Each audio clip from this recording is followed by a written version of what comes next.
अंतिम प्रहार किया जाए। और आज की मीटिंग में गृह विभाग के मेरे साथी नित्यानंद जी, मुख्यमंत्री जी, उप मुख्यमंत्री जी, गृह सचिव, डीआईबी और भारत सरकार के सभी सीएपीएफ के डीजी उपस्थित थे। क्यों बैठ खड़े होते हैं यार? हम सबका मानना है कि ये वामपंथी उग्रवाद हमारे देश की लोकतांत्रिक व्यवस्था के लिए सबसे बड़ी चैलेंज है। 4 दशक में पहली बार मृत्यु की संख्या 100 से नीचे थी। 2014 से 24 तक सबसे कम वामपंथी उग्रवादियों द्वारा की गई घटनाएं दर्ज की गई। टॉप 14 नक्सली लीडर्स को न्यूट्रलाइज किया गया है। इसके अलावे हमने वामपंथी उग्रवाद की जगह, इसकी विचारधारा की जगह विकास का विश्वास लोगों में जनरेट करने में भी हमने सफलता प्राप्त की है। हमने 2 उद्देश्यों से काम किया। पहला, नक्सल प्रभावित क्षेत्रों में रूल ऑफ लॉ एस्टैब्लिश करने के लिए प्रयास करना, और दूसरा, जो विनाश सर्जित हुआ था, इसके कारण सर्जित हुई विकास की खाई को भरकर विकसित क्षेत्र बनाना। आंध्र प्रदेश, तेलंगाना, मध्य प्रदेश और कमोबेश महाराष्ट्र भी, ये सारे राज्य महाराष्ट्र का एक जिला छोड़कर नक्सल समस्या से मुक्त हुआ है। मैं मानता हूं कि ये भारत सरकार का बहुत बड़ा अचीवमेंट है। मित्रों, एक प्रकार से इसकी आंकड़ों का विहंगावलोकन करें तो 2004 से 14 तक 16,463 घटनाएं हुई थी और 14 से 24 तक 7,744 हुई थी। तो 53% घटनाओं की कमी आई है। नागरिकों और सुरक्षा बलों की मृत्यु में पहले 10 साल में 6617 सुरक्षा कर्मी और नागरिक मृत्यु हुआ था। अब उसमें 70% कमी होकर 2004 तक ये आंकड़ा सीमित करने में हमें सफलता मिली।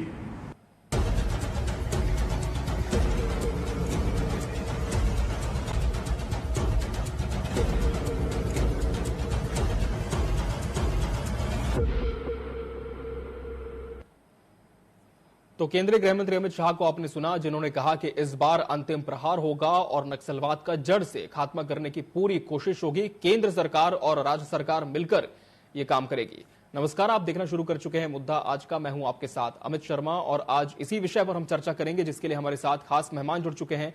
हमारे साथ बीजेपी से प्रवक्ता, जिला मीडिया प्रभारी राजकुमार राठी जी जुड़े हैं। राजकुमार जी, बहुत बहुत स्वागत है आपका इस चर्चा में।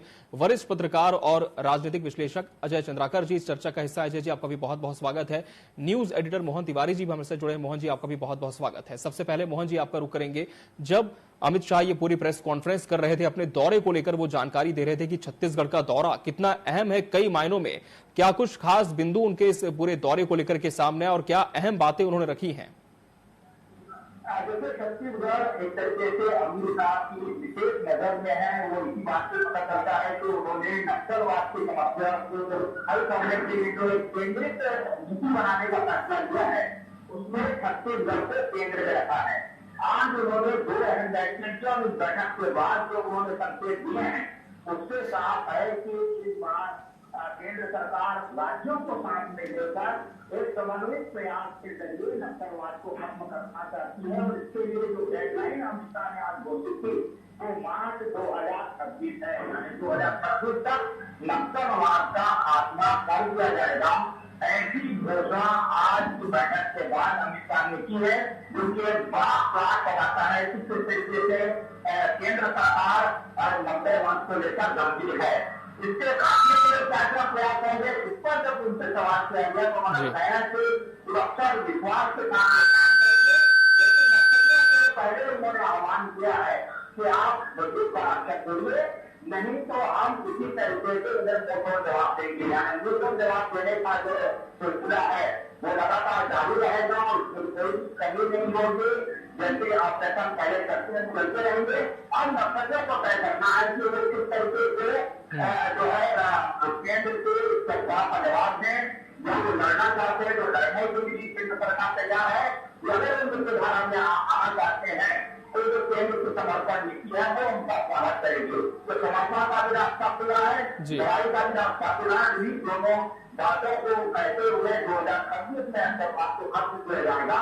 ये एक डेडलाइन की अमित शाह तय कर जो है, जो कि बताता है कि नक्सलवाद को लेकर एक बड़ी लड़ाई लड़ने के मूड में केंद्र सरकार दिख रही है। और इसीलिए चार राज्यों के अलग प्रमुखों से बात करके समन्वय के साथ काम करने का आज की बैठक में जोर दिया गया है। बिल्कुल, राजकुमार राठी जी, स्पष्ट तौर पर केंद्रीय गृह मंत्री ने कह दिया है कि मार्च 2026 तक नक्सलवाद का खात्मा कर दिया जाएगा। लेकिन दूसरी तरफ विपक्ष, जो कि लगातार आपकी सरकार को घेरता रहा है कि जब 15 साल आपका शासन था तब इसका खात्मा क्यों नहीं हुआ और इस बार भी आपकी सरकार है, तो क्या ये उम्मीद की जा सकती है कि इस बार जड़ से सफाया इस नक्सलवाद का हो जाएगा प्रदेश में? सरकार की जो कल्याणकारी योजनाएं हैं उसको पहुंचाने में बहुत दिक्कत होती है। तो सरकार का, केंद्र सरकार का और भारतीय जनता पार्टी की राज्य की सरकार का पहला लक्ष्य ये है कि नक्सलवाद को जो है पूरी तरह से खत्म किया जाए। अमित शाह जी ने अपील की है कि आप समाज की मुख्य धारा से जुड़ें, आप समर्पण करें, आपको समाज की मुख्य धारा से जोड़ा जाएगा। अगर ये बात नक्सलियों को समझ में आती है तो अच्छी बात है, और नहीं समझ में आती है तो बुलेट का जवाब बुलेट से देने के लिए सरकार तैयार है। आप देख रहे हैं अमित जी, लगातार जो है एरिया जो है नक्सलवाद का जो क्षेत्र था, पहले बहुत बड़ा क्षेत्र था, अब काफी सिमट गया है। कारण यह है कि जो सरकार की आक्रामक नीति है और सुरक्षा बल का जो प्रयास है उससे कहीं ना कहीं नक्सली जो है लगातार जो है सिमटते जा रहे हैं। और मैं जिस प्रकार से अमित शाह जी ने, गृह मंत्री जी ने कहा है कि मार्च 26 का टारगेट है कि मार्च 26 तक पूरे प्रदेश से नक्सलवाद मुक्त होगा। आप देख रहे हैं जो बैठक हुई है उसमें छत्तीसगढ़ के अलावा मध्य प्रदेश, आपके तेलंगाना, आंध्र प्रदेश, उड़ीसा के अधिकारी भी शामिल हुए हैं। क्योंकि आप देख रहे हैं कि जो बॉर्डर लाइन है, ये बॉर्डर लाइन पर ही होता है कि जब छत्तीसगढ़ में ज्यादा सरकार जो आक्रामक होती है तो ये उड़ीसा चले जाते हैं, उड़ीसा में ज्यादा आक्रामक होती है तो ये मध्य प्रदेश चले जाते हैं। तो इस प्रकार से सारी जो सामूहिक रणनीति बनी है, तो उससे मैं समझता हूं कि कहीं ना कहीं नक्सलवादियों को अब या तो समर्पण करना होगा, समाज की मुख्य धारा से वो जुड़ते हैं तो मैं उनका स्वागत करता हूं और पूरा भारतीय जनता पार्टी परिवार उनका स्वागत करता है। और वो अगर इस भाषा को नहीं समझते हैं, मानवतावाद की भाषा को नहीं समझते हैं, तो सरकार जिस प्रकार से नक्सली व्यवहार करेंगे वैसा व्यवहार करने के लिए तैयार है। क्योंकि नक्सलवाद सबसे बड़ा, मैं पहले भी कहा, फिर से कह रहा हूं कि सबसे बड़ा जो दुश्मन है वो मानवता का दुश्मन है, विकास का दुश्मन है। जब तक नक्सलवाद प्रदेश से पूरी तरह से मुक्त नहीं होगा, विकास की जो गंगा, जो लक्ष्य भारतीय जनता पार्टी की सरकार ने, विष्णुदेव साय की सरकार ने रखा है, मैं समझता हूं पूरा नहीं होगा। और आप देख रहे हैं कि जिस प्रकार से हमारी सरकार, जिस ढूंढ निश्चय से, जिस प्रकार से अमित शाह जी लगातार आप देखें कि नक्सलवाद को लेकर लगातार छत्तीसगढ़ का दौरा कर रहे हैं। और पिछले 10 साल का आप कार्यकाल देखेंगे भारतीय जनता पार्टी के, केंद्र की सरकार का, तो नक्सलवाद की गतिविधियों में काफी जो है आप देखेंगे कि जो कांग्रेस की सरकार थी 2004 से 14 तक 16,700 के आसपास घटनाएं हुई थी। और 2014 से 11 साल हो रहा है लगभग, आप समझ लो 10.5 साल जो है भारतीय जनता पार्टी की केंद्र में सरकार है, तो ये सिमट के 7744 हो गया है। तो कहीं ना कहीं नक्सलवाद की घटनाएं जो है आप देखेंगे तो 44% जो है कम हो, मतलब हुई है। इस प्रकार से 56% जो है घटनाओं में कमी आई है। तो कहीं ना कहीं नक्सलवाद पूरे देश में सिमट रहा है। और आने वाले जो 2026 मार्च का जो टारगेट है, कहीं ना कहीं मैं समझता हूं कि नक्सलवाद मुक्त हमारा प्रदेश, जो हम लोग लगातार ईश्वर से भी प्रार्थना करते हैं और नक्सलियों से भी हम जो है हमेशा ये अपील करते हैं कि आप आइए, समर्पण करिए, समाज की मुख्य धारा से जुड़िए। आपके साथ भी जो भारतीय जनता पार्टी की जो हमारे जो पंडित दीनदयाल उपाध्याय जी की विचारधारा है कि समाज के अंतिम पंक्ति के अंतिम व्यक्ति तक शासन की सुविधा पहुंचे, आपका सरकार पूरा तरह से ख्याल करेगी। बिल्कुल, तो यही जो अपील है इस पर भी हम बात करेंगे। डॉक्टर अजय चंद्राकर जी का हम रुख कर लेंगे। अजय जी, अपील तो पहले भी कई बार नक्सलियों से की जा चुकी है। लोन वर्राटू अभियान के तहत हमने देखा है कि कई नक्सलियों ने घर वापसी भी की है। लेकिन केंद्रीय गृह मंत्री अमित शाह का छत्तीसगढ़ दौरा, वो भी नक्सल मोर्चे को लेकर 3 दिन की अहम बैठकों का दौर, कितना अहम आप इसे मानते हैं और क्या इस बार कोई बड़ी स्ट्रेटेजी है केंद्र सरकार की? अमित जी जरा इको थोड़ा ठीक करवा दीजिएगा। जी जी जी सर। देखिए, आज के प्रेस कॉन्फ्रेंस में गृह मंत्री जी का जो स्टेटमेंट आया, उस स्टेटमेंट में एक दर्द छुपा हुआ है जी। छत्तीसगढ़ की धरा पर समय समय पर गृह मंत्री जो भी रहे, चाहे पी चिदम्बरम जी या राजनाथ जी या अमित शाह जी, ये जब भी छत्तीसगढ़ का दौरा किए हैं तो डेफिनेटली नक्सल समस्या के समाधान के ऊपर ये लोग निर्णय लिए हैं। 2022 में कोरबा में गृह मंत्री 2022 तक नक्सलवाद समाप्त हो जाएगा, लेकिन आज 2026 का जिक्र किए हैं। 2026 का जिक्र किए हैं। इसमें गृह मंत्री जी जो स्टेटमेंट दिए, इस समस्या के गंभीरता को काफी चुनौती कि नक्सलियों आप अस्त्र शस्त्र छोड़िए और मुख्य धारा में जोड़िए। 2026 तक का टारगेट, कभी 2022 का टारगेट, इसके पीछे यह छिपा है कि हम अब इस समस्या को काफी गंभीरता से अध्ययन कर चुके हैं। राजनाथ जी जब गृह मंत्री थे, अमित जी, तो जब वो आए थे तो समाधान करके एक फार्मूला ही बनाए थे, और उसी समाधान को आज के प्रेस कॉन्फ्रेंस में जो वरिष्ठ पत्रकार लोग हैं वो समझ रहे हैं कि उसी फॉर्मेट में अमित शाह जी आज स्टेटमेंट दिए, प्रेस कॉन्फ्रेंस किए जी। उसमें मुख्य बात है प्रशासनिक काम भी करेंगे, सुरक्षा की भी बात करेंगे, विकास की भी बात करेंगे, न्यायालयीन कह सकते हैं जो प्रक्रिया उसके अंतर्गत भी बात करेंगे, और सबसे बड़ी बात है मानवीय पहलू को लेते हुए आपसे अपील करते हैं। और अमित शाह जी जिस तरह से 3 दिन छत्तीसगढ़ को दे रहे हैं जी, गृह मंत्री के रूप में छत्तीसगढ़ के लिए बहुत बड़ी बात है। और जो कैचमेंट एरिया है जो हमारे छत्तीसगढ़ के बॉर्डर से मिलते हैं, उनके अधिकारियों के साथ बातचीत करेंगे, तो बातचीत ही तो इसका बढ़िया समाधान है। ये प्रशासनिक लेवल के लिए, रणनीति के लिए, लेकिन इसमें निश्चित रूप से दर्द छुपा है अमित जी कि गृह मंत्री जी को 22 का जो टारगेट दिए थे 26 रखे हैं। मतलब यह समस्या बहुत गंभीर है, और इसके लिए पूरी ताकत के साथ एक नई रणनीति, एक नई कह सकते हैं ऊर्जा बेला को हासिल करने के लिए वो एक रणनीति बना रहे हैं जो स्वागत योग्य है। बिल्कुल, और कहीं ना कहीं इस रणनीति में न सिर्फ छत्तीसगढ़ बल्कि हम कह सकते हैं कि जो 7 पड़ोसी राज्य हैं छत्तीसगढ़ से लगे, उनके डीजीपी और मुख्य सचिव भी शामिल होंगे, जिस पर चर्चा होगी। मोहन जी का रुख कर लेते हैं। मोहन जी, अब हाई लेवल बैठकों का दौर भी शुरू हो चुका है। आज प्रेस कॉन्फ्रेंस के बाद और क्या कार्यक्रम केंद्रीय गृह मंत्री अमित शाह के निर्धारित किए गए हैं? क्या संभावित है कि बैठकों के बाद कोई बड़े निर्देश उनकी तरफ से दिए जा सकते हैं आज ही?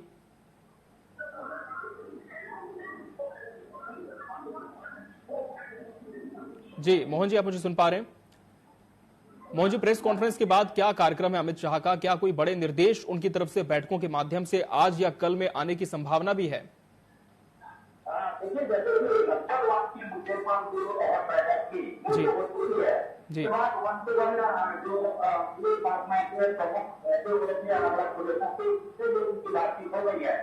एक मसौदा नक्सलवाद को लेकर आज जो है जो कंप्लीट हो गया है, और अब जो कल की बैठक है वो सरकारी चुनाव से संबंधित रहेगी, लेकिन इसे भी नक्सलवाद से जोड़ते हुए सहकारिता के क्षेत्र को गाँव में मजबूत करने की बात अमित शाह ने कही है। उसके बाद जो दोनों महत्वपूर्ण विभाग हैं, उन दोनों के जरिए एक कॉर्पोरेशन के जरिए कोशिश यही होगी कि नक्सलवाद को खत्म किया जाए। सहकारिता को सीधे गाँव तक पहुंच वाला विभाग है, उससे लोगों को जोड़कर उनके जीवन शैली को बेहतर किया जा सकता है। तो उसमें जो काम हो सकते हैं उसकी बैठक कल होगी, और छत्तीसगढ़ सरकार ने अपने स्तर पे जो बातें रखी थी उसको भी आज अमित शाह ने बताया। इसमें सबसे महत्वपूर्ण बात है कि देश और राज्य मिलकर साक्षरता अभियान चलाएंगे।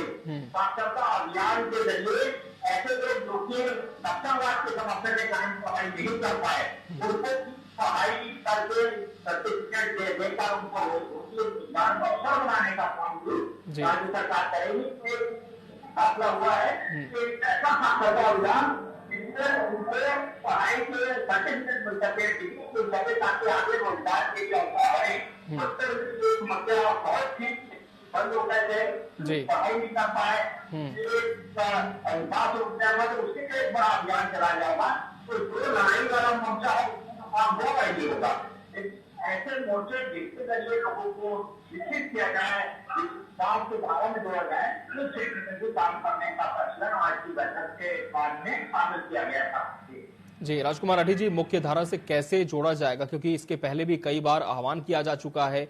कुछ नक्सली होते हैं जो संगठन से प्रताड़ित होकर वापस लौट आते हैं, लेकिन वहीं कुछ ऐसे भी होते हैं जो हार्डकोर नक्सली बनते जाते हैं। और कहीं ना कहीं आपने भी देखा है कि हर साल ना चाहते हुए भी कई जवान हमारे शहीद हो जाते हैं मोर्चों में इन नक्सलियों का मुकाबला करते हुए।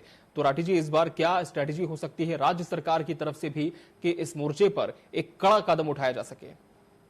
देखिए अमित जी, जिस प्रकार से गृह मंत्री जी छत्तीसगढ़ एक छोटा सा राज्य है, वहां पर 3 दिन का समय दे रहे हैं, तो कहीं ना कहीं एक सरकार की बहुत बड़ी रणनीति है। और उस रणनीति के तहत ही ये दावा किया जा रहा है कि 2026 मार्च तक नक्सलवाद मुक्त हमारा छत्तीसगढ़ प्रदेश होगा। और जिस प्रकार से हमारे गृह मंत्री जी अपील कर रहे हैं कि नक्सली जो है समर्पण करते हैं, उनको विकास की मुख्य धारा से जोड़ा जाएगा। और न केवल विकास की मुख्य धारा से जोड़ा जाएगा, बल्कि उनके विकास की चिंता भी सरकार करेगी, ऐसा उन्होंने स्पष्ट कहा है। और जिस प्रकार से अभी मोहन तिवारी जी बता रहे थे कि वहां पर लगातार जो है साक्षरता अभियान चलाया जा रहा है। आप देखते हैं जो व्यक्ति पढ़ा लिखा नहीं होता, जिसे कानून की जानकारी नहीं होती, वो एक बार अपराध कर लेता है। लेकिन अमित जी, जो कानून को जानता है, जो ये जानता है कि अपराध करने के बाद उसका परिणाम क्या होगा, वो अपराध करने से डरता है। तो सरकार की यह मंशा है कि जो हमारे जो बच्चे हैं जो नक्सलवाद में जो परिवार फंसा हुआ है, उनके जो बच्चे हैं वो शिक्षित हो। और जब बच्चा शिक्षित होगा तो निश्चित रूप से मैं समझता हूं, जब बच्चा शिक्षित होता है, कानून को जानता है, कानून का सम्मान करता है, तो वो हथियार नहीं उठाता। वो अपनी बातों के लिए, लोकतंत्र में अधिकार है, हर व्यक्ति को अपनी बात रखने का लोकतंत्र में अधिकार है। लेकिन उसका जो तरीका, लोकतांत्रिक तरीका जो है, चाहे आप धरने के माध्यम से, प्रदर्शन के माध्यम से, विरोध के माध्यम से आप अपनी जो है भावना से सरकार को व्यक्त करा सकते हैं। लोकतंत्र में इस तरीकों को अपनाना चाहिए, ना कि हथियार उठाना चाहिए। तो कहीं ना कहीं सरकार इस बार जो है जिस प्रकार से आक्रामक दिख रही है, मैं समझता हूं, और अधिकारी जिस प्रकार से हमारा सुरक्षा बल के अधिकारी प्रयास कर रहे हैं, तो आप देखेंगे अमित जी, निश्चित रूप से छत्तीसगढ़ में भी आप देखेंगे तो नक्सलवाद की घटना में जो 5 साल में कांग्रेस की सरकार थी, उस समय जो जितनी घटनाएं हुई थी, अभी आप देख लेंगे 8 बनने में उस हिसाब से बहुत कम घटनाएं हो रही है। निश्चित रूप से नक्सलवाद का क्षेत्र जो है छत्तीसगढ़ में सिमटा है। और जिस प्रकार से 6 राज्य के अधिकारी आप देख रहे हैं, छत्तीसगढ़ में 7 राज्य के अधिकारी यहाँ पर बैठे हैं, तो कोऑर्डिनेशन कहीं ना कहीं से हो रहा है। और उस कोऑर्डिनेशन के माध्यम से जब 7 राज्यों से नक्सलियों पर दबाव बनेगा, तो निश्चित रूप से जो हमारे गृह मंत्री जी की अपील है कि आप समर्पण करें और समर्पण करके समाज की मुख्य धारा से जुड़े।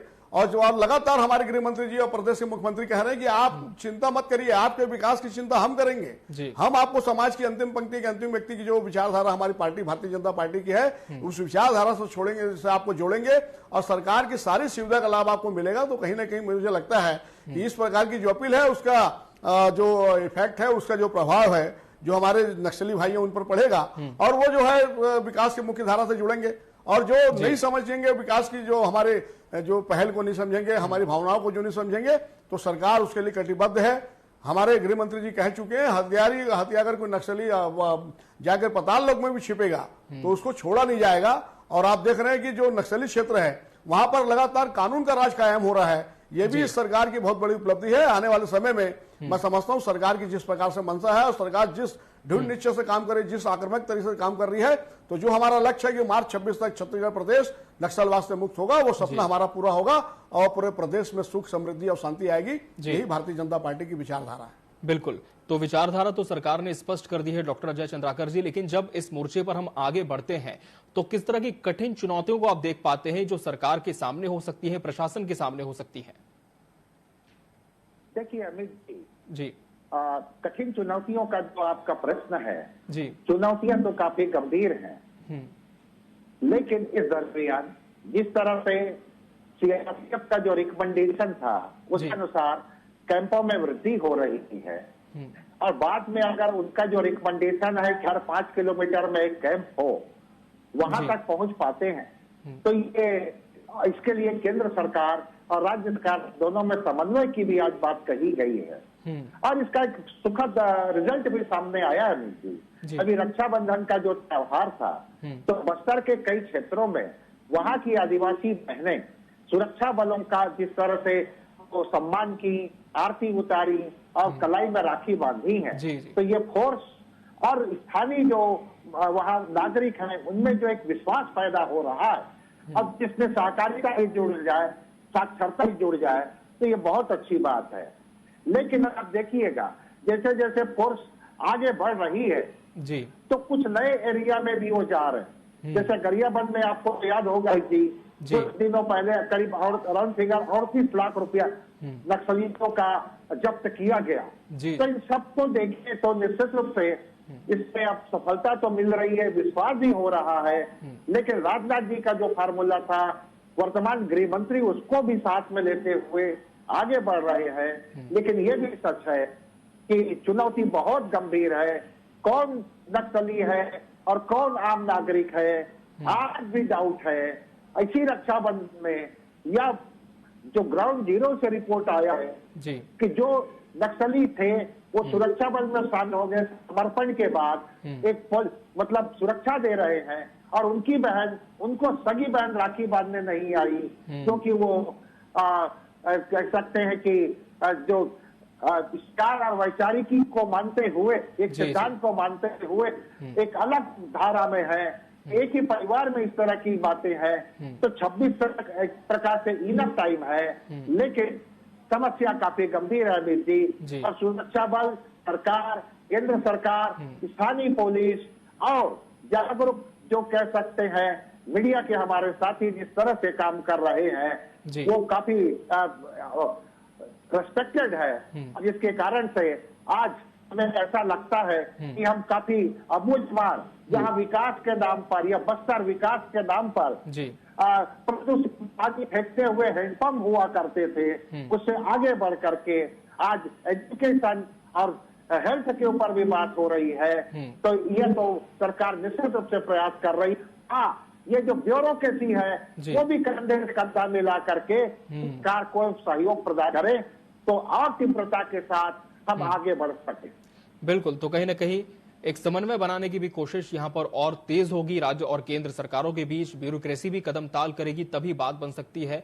बहरहाल देखना होगा कि केंद्रीय गृह मंत्री अमित शाह का छत्तीसगढ़ दौरा जब समाप्त होता है तब किस तरह के और निर्देश उनकी तरफ से दिए जाते हैं और अंततः क्या नतीजे हम सबके सामने इस विषय पर आते हैं।